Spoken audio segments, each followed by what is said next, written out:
and welcome to the Giving Voice to Depression podcast, produced in partnership with the A.B. Korkor Foundation for Mental Health. I'm Terry, the creator and co-host of this podcast. I've lived with depression most of my life, and I know how easy it can be to feel all alone in the experience. I'm not alone, and you aren't either. And I'm Dr. Anita Sands, a licensed clinical psychologist with a number of my own diagnoses, all of which bring a certain amount of anxiety and depression along with them. There is great power in shared experiences. We share our own as we engage in intimate and candid conversations with our weekly guests, exploring different perspectives on and experiences with depression. We keep it real because depression is real. We keep it hopeful because there truly is hope in spite of what depression tells you. Hi, Terry. Hi, Anita. So as we continue our focus on Suicide Prevention Awareness Month, today we're going to hear a story of hope and recovery from a suicide attempt survivor. Stories like the one you're about to hear help replace shame with a sense of authority and empowerment. Our guest is Mark Henick, who you may remember from last week's episode 270. Not everything you hear about suicide is true. Mark's early life was one of struggle, stigma, and misunderstood symptoms. And after being literally pulled back from the brink of death by a stranger, he made the choice and did the hard work to become a person who pulls others back, giving hope through his experience for another chance at life. We know Mark's story resonates with people because the TEDx talk he did called Why We Choose Suicide has been played nearly 7 million times. And remember, views represent real people. People who found a video on suicide and tuned in because they needed to hear and learn something about an often avoided subject. So here again is Mark Henick in an interview originally recorded 5 years ago, giving his voice to depression.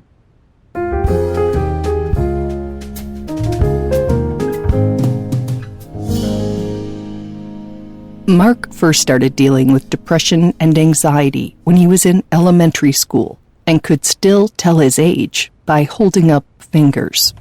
And then by the time I got to 12 or so, things started to get a whole lot worse. And, growing up in a small town, especially as a boy, it wasn't the type of thing that we talked about. Certainly not then. I mean, it's barely something that we talk about now, although we've come a long way. Even when someone doesn't have or use the right words to explain what's going on, mental health struggles often make themselves evident.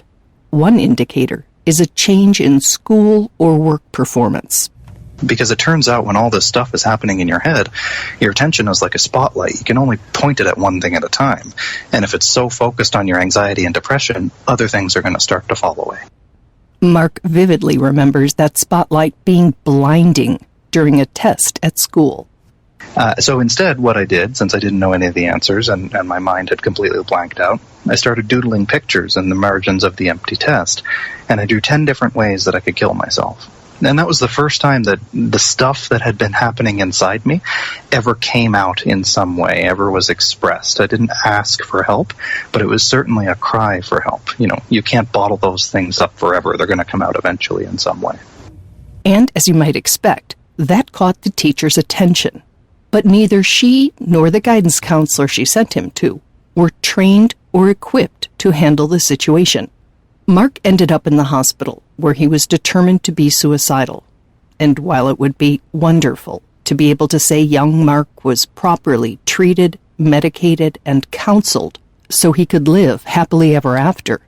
Yeah, I wish I could say that was super helpful. I think most people who have received, or, I can only really talk from my personal experience, but from what I've heard in doing this, most people who go to hospital for acute psychiatric treatment, that's not what suddenly leads to their recovery. People with mental health problems don't get better in that way, or at least they don't get cured in hospital.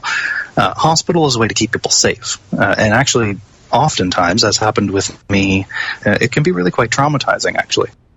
Between the ages of 12 and 17, Mark made several suicide attempts, leading to several more trips to the hospital.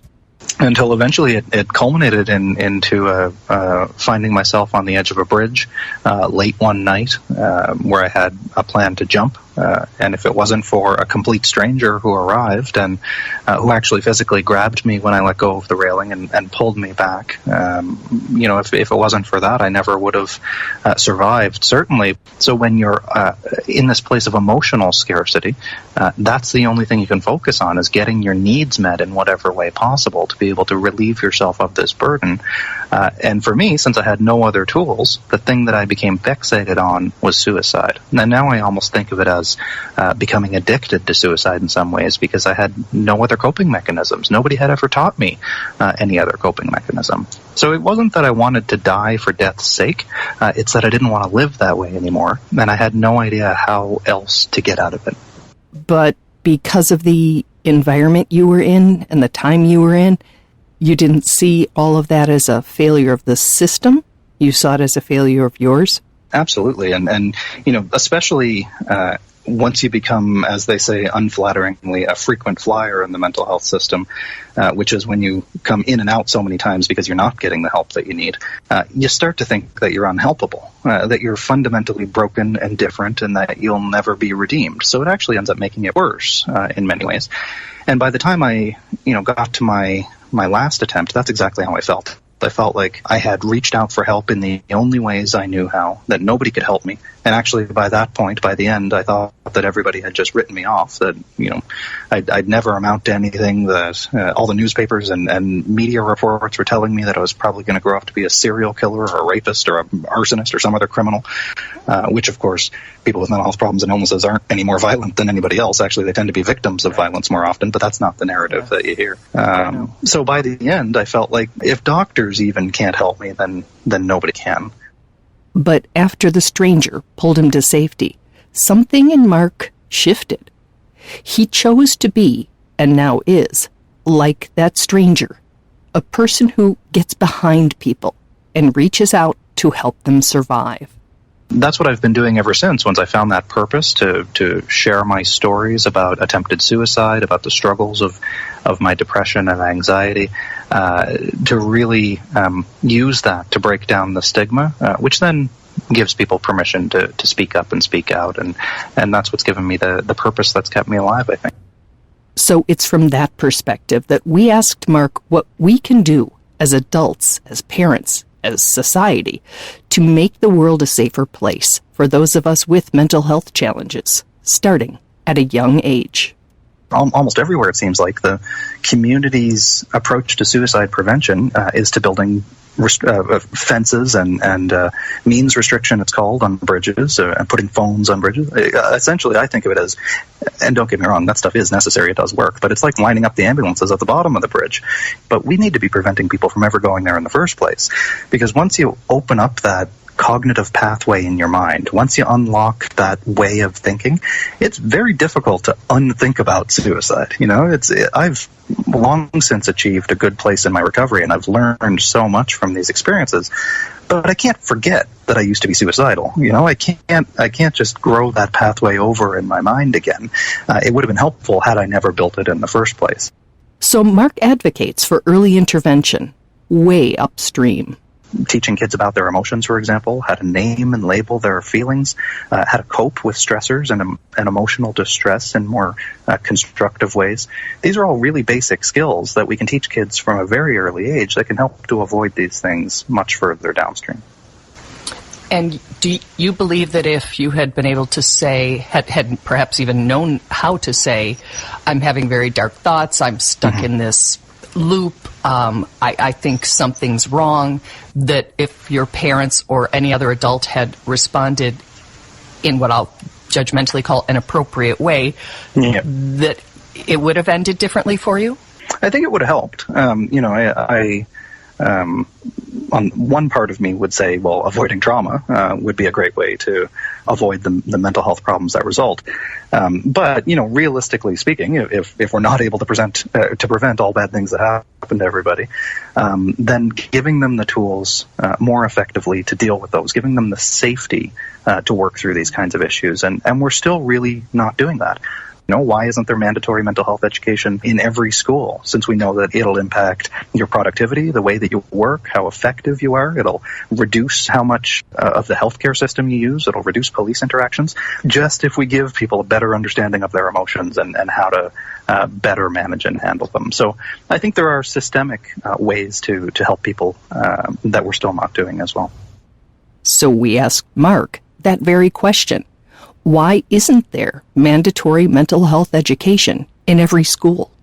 It's a long-term investment, and in certainly a political landscape that happens in 4-year or 2-year cycles, or even just perpetually political. I don't think that people really have that long view that if we invest in elementary age kids or in prenatal care, even to go back that far, that it's going to have benefits 20 years downstream, 30, 40 lifetime benefits downstream. I don't think most politicians who are holding the purse strings are exactly thinking that far. And I think that's the real tragedy, because life happens in long term. It doesn't happen in election cycles. And if we start teaching and talking about mental health and coping strategies and how to support ourselves and each other, that will impact generations to come and could, and I don't say this naively or lightly, could change the world. So I think that if we were to do that, if we were to invest in this kind of generational shift, I think you're right. It would reverberate around the world, change eventually our companies, our schools, our politics in that way, as people who are more resilient and more mentally healthy start to age. That's not about avoiding struggle. It's not about avoiding every bad thing that might happen. It's about learning how to deal with it better. And that's what resilience is. Resilience isn't avoiding struggle. Resilience is bouncing back from struggle. And right now we need to be able to help people do that. So if anyone listening is aware of a program or organization that's successfully working toward that goal, please let us know, and we will profile it on a future episode. For now, though, we'll return our focus to ourselves, which we can work on right now. One of the reasons we originally reached out to Mark, before we even realized he was that TEDx talk guy, was because he wrote an article about getting really good at depression. And we wanted to know what he meant by that. I take medication. It happens to work for me. I also do therapy. That combination approach is generally the best approach.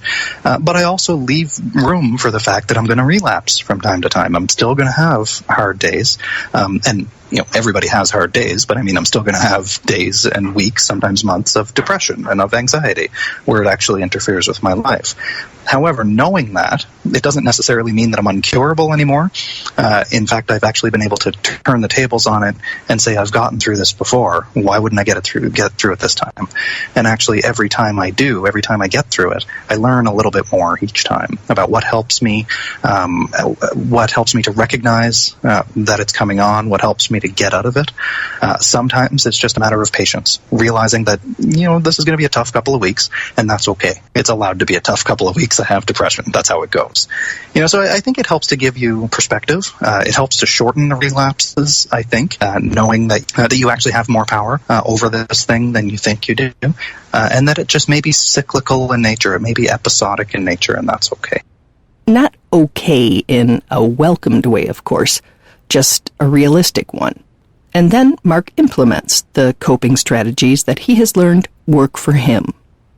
Well, first of all, recognizing that it's happening, I think, is key. And that seems like a simple thing, realizing, I'm depressed again. Well, it's actually not, because one of the functions of depression is that blinding effect. The depression doesn't want you to know that it's coming, because then you might do something to make it go away.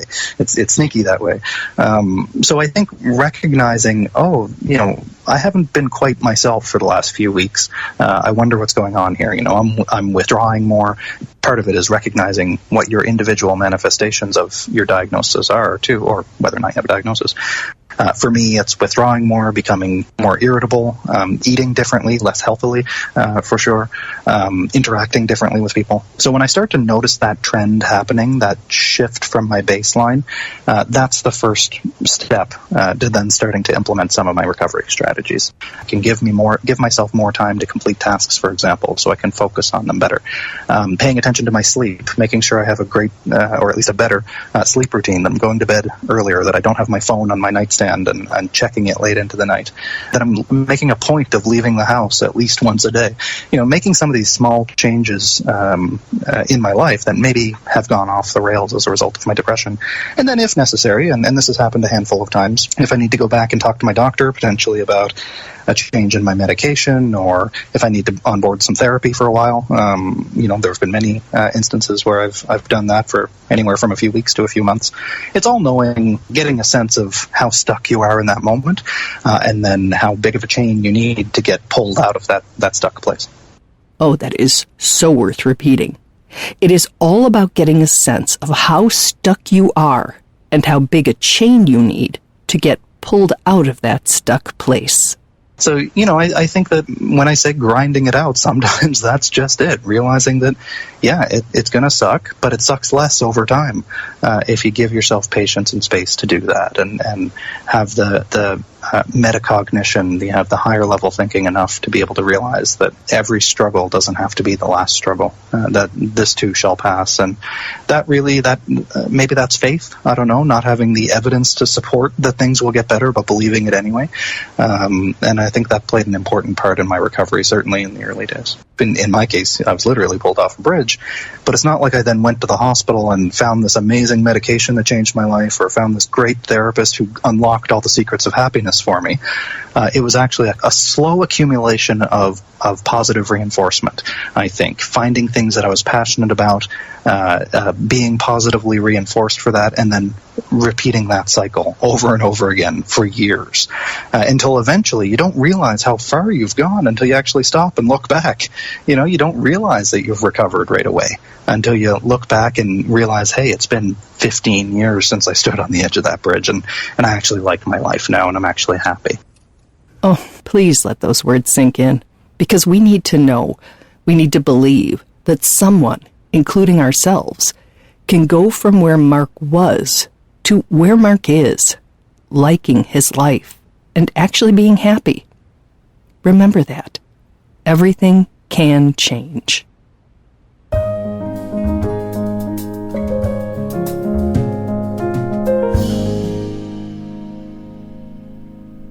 So, Terry, I love that he repeatedly emphasizes the helpfulness of accepting that relapses are inevitable and not disastrous.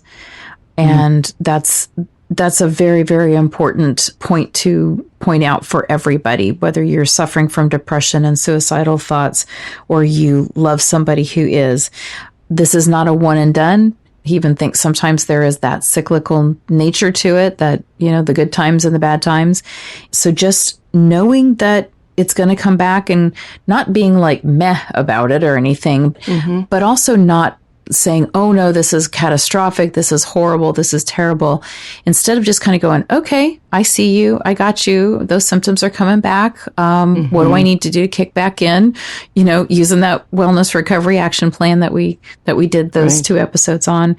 I just think that can be so helpful to take something out of a, kind of this really critical place, and where people are just agonizing over the fact that their depressive symptoms have returned, and instead use all of that energy instead to start battling them as soon as you notice them coming back. And we could argue that that's self-stigma again, because any other illness, it's not like, oh, damn it, my throat hurts again. I am so, thought I was done with this. It's like, that happens all the time to me. So, when I start feeling, it's like, oh, here we go again.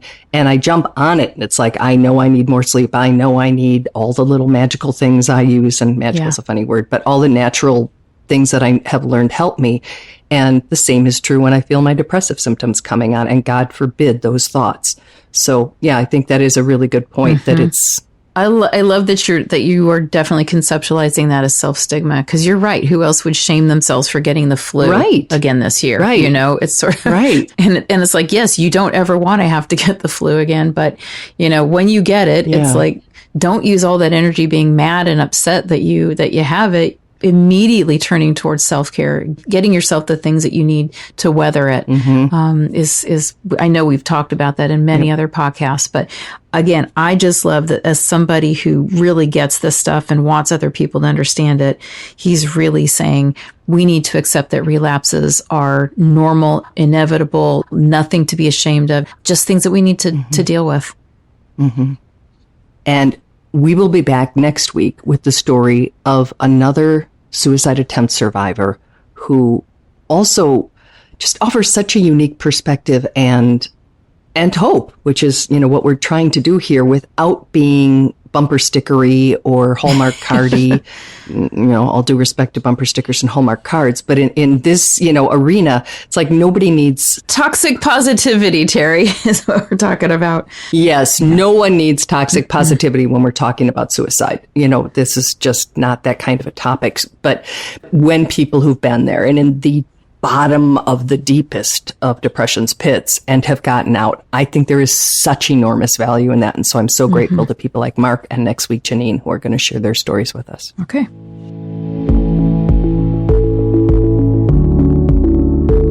We truly hope that our podcast brings a little more understanding, helps you better articulate and reflect on your own experience with depression, or better understand how to support someone else who is struggling.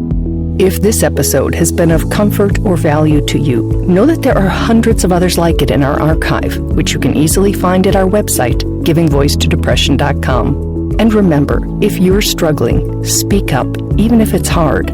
If someone else is struggling, take the time to listen.